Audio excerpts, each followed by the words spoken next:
Oh, ladies and gentlemen, there it is. Charlotte Flair versus Ronda Rousey. I'm about to break all of this down, Becky Lynch included. All of it, Monday Night Raw. Stick with me on this one. This is going to take a while because I got a lot of notes here, but stick with me on this one. Charlotte Flair versus Ronda Rousey for now at WrestleMania. Feel free to hit that subscribe button, hit that notification bell to be notified of every video that I make, wrestling fans. So, I'm going to talk about all the inconsistencies in this storyline that I saw Monday night that just made me want to pull all of my hair out. So, without further ado, we're going to start with them asking Becky Lynch back. Like, okay, you slapped Stephanie McMahon. Or you beat down Stephanie McMahon, you slap Triple H, you get suspended, and all of a sudden they ask Becky Lynch back? Inconsistency number one. Like, what is the point of having her back in the first place? So, she comes back, and Triple H says that, well, Becky's doctors confirmed with WWE's doctors that she's okay. So, you mean to tell me that Becky Lynch did not want to see WWE's doctors, but she saw her doctors in order to confirm with WWE doctors? That makes no sense whatsoever. If that was going to be the case, if you knew your doctors were going to confirm with WWE doctors, why not see the WWE doctor from the start?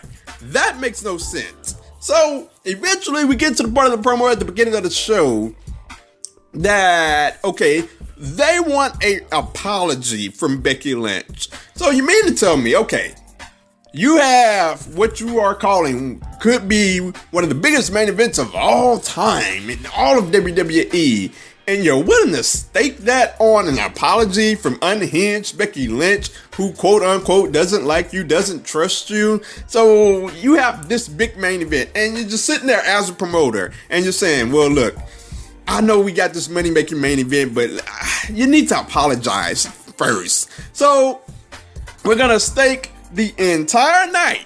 Becky Lynch doesn't do it at first, and then Triple H says, well, I'm gonna give you to the end of the night. Well, if you're the authority, like you say you're gonna do it now, you mean to tell me we're gonna wait until the end of the night? And I know they gotta tease, they gotta draw it out for ratings or whatnot, and I'm pretty sure that didn't work because Raw was just horrible in between. Outside of the Revival winning the tag titles, that's the only noteworthy thing that happened in this Raw besides this. You're gonna draw this all the way to the end of the night because she doesn't apologize on the spot. That doesn't make sense in itself. So we move on, and as an aside, Ruby Riott, like, am I supposed to take Ruby Riott seriously? Like, she's in a match with Nikki Cross, and we cut from the match, and we go backstage because Ronda Rousey is talking to Becky Lynch.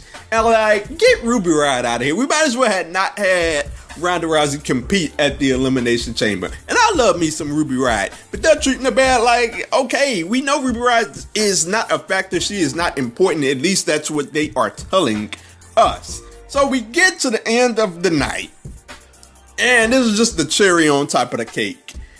We get to this ending segment. Becky apologizes. Bad Becky Lynch apologizes to Triple H, Stephanie McMahon, and we get this awkward moment where Becky is like, is that it? And Triple H and Stephanie saying, yes, that's it. And they're going back and forth. Yes, that's it. Is that it? Yes, that's it. Is that it? Yes, that's it. Like, I'm like, okay, somebody break this up. Obviously, somebody's going to come out and break this up. So Ronda Rousey's music hits. And I'm like, okay, this is a fine time to do a Ronda Rousey heel turn that I've been begging for like weeks now, for almost a month now. So before Ronda Rousey can even get into talking to Becky Lynch or beating her down one way or another, Vince McMahon comes out.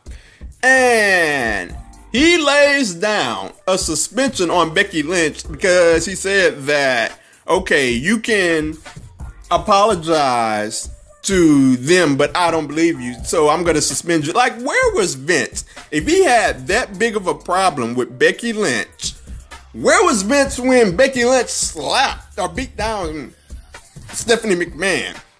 Where was Vince when she slapped Triple H? You mean to tell me that Vince okay at the first suspension. It was like, oh, okay, we can bring her back now. He was just okay with all of that. He was nowhere to be found. This just happened backstage.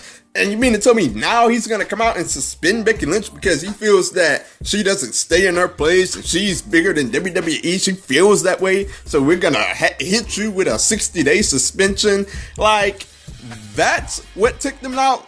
Like, where was he all of this time? So the other inconsistency that I have with Vince McMahon is that he said, and I went back this morning and watched this. I had to just go back because I was like, I don't believe that he said it.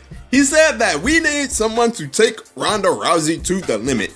You mean to tell me the same Charlotte that resorted to using a kendo stick at Survivor Series to waylay Ronda Rousey? She didn't take Ronda Rousey to the limit there. She needed the aid of a kendo stick just to get through the match and suffer a DQ to Ronda Rousey. That is not a person I look at from a kayfabe standpoint and say, okay, she took Ronda Rousey to the limit. No, she used a kendo stick to gain an advantage. So, at the end of the promo, he brings out Charlotte and he says, get ready, Ronda Rousey. Charlotte Flair is going to be the new Raw Women's Champion. So, here's my thing, man. Vince McMahon endorsed Charlotte Flair. From the beginning, Stephanie endorsed Becky Lynch because she said something to the effect of, ever since what Ronda Rousey did to me, I would love to see someone take her out and I look for it to be you. Something to that effect. So she endorsed Becky Lynch. Then Triple H came out that next night and endorsed Ronda Rousey because he said that Becky Lynch was scared of her. And then, of course, he apologized that, but he endorsed Ronda Rousey. Why are the McMahons involved in all of this? Like, we have 3 McMahons. We might as well bring Linda in so we can have a... you know what? No, don't bring Linda in. We might as well have 3 of them and have a McMahon in every corner. That's what we might as well do, for goodness sakes. And as it pertains to the story, we don't need a McMahon here. And like, as it pertains to Vince McMahon suspending Becky Lynch, can't Triple H and Stephanie just unsuspend her? They were the ones who levied the suspension from the start. Don't the McMahons have all equal power now on Raw and SmackDown? Can't they unsuspend her? Like, we're gonna have an issue because obviously Triple H and Stephanie endorsed Ronda Rousey versus Becky Lynch, and they accepted her apology. Now we're gonna have a McMahon issue with those 3, and I just want to pull my hair out because we do not need McMahons in this storyline. And going to that, my last inconsistency, we couldn't have gotten to this by Charlotte Flair herself. And what I mean by that is the Royal Rumble. Becky Lynch gets inserted into the Royal Rumble, not by a McMahon, not by an authority figure. So we couldn't get to this spot. I already don't like it that it's a 3-way, but the way we have it now, it makes no sense. If they would have had Charlotte Flair come out the very next night on Monday Night Raw or on SmackDown and say, a McMahon did not insert Becky Lynch, or an authority figure did not insert Becky Lynch into the Royal Rumble, that way I deserve to be in the WrestleMania main event. It would have made sense. Actually, it would have made sense. I wouldn't have liked it, but I could have looked at the story and said, yeah, you know what? It legit makes sense. I look at the way they got here now and I say, this makes no sense whatsoever. And that's why I cannot get down with this storyline. It makes no sense. Sometimes I can look at a bad storyline or something I disagree with and I can say, you know what? I don't disagree with that. I feel that it's bad for the business, but normally that's followed with, and it is what it is. This is not a standpoint that I can look at and say, it is what it is. It is a nonsensical storyline, and I cannot get with it. So those are my inconsistencies from just that Monday Night Raw and the Raw before and the SmackDown before it. Charlotte versus Ronda Rousey. It's going to eventually turn into Charlotte versus Ronda Rousey versus Becky Lynch. I'll have more on this later on in the week on what the crowd will do to this storyline. Just stay tuned for that. Let me know your thoughts on this storyline, on everything that happened on Monday Night Raw, whether that's in the YouTube comments or on Twitter at 2SweetPod, the number 2 SweetPod, or at OMG Corey B.